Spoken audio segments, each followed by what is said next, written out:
Kesenian barongsai mulai populer pada zaman dinasti Selatan Utara Nanbei tahun 420 hingga 589 Masehi.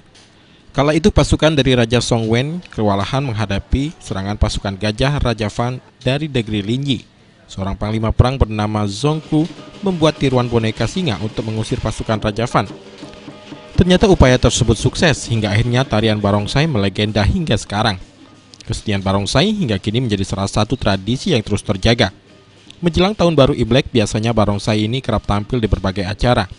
Di Palembang, kelompok kesenian barongsai terbilang cukup banyak. Salah satunya grup barongsai di bawah komando Hasan ini. Para personel barongsai biasa berlatih gerakan-gerakan barongsai atau nagaliong yang tidak mudah untuk dilakukan. Barongsai Yayasan Tridharma ini kerap tampil dalam berbagai kegiatan. Tergantung ya. Kurang lebih sebulanan udah bisa menguasai triknya.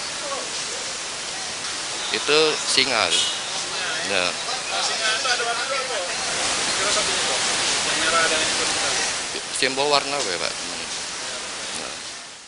Gerakan barongsai yang eksplosif dan atraktif menambah kemeriahan Imlek dan acara-acara lainnya.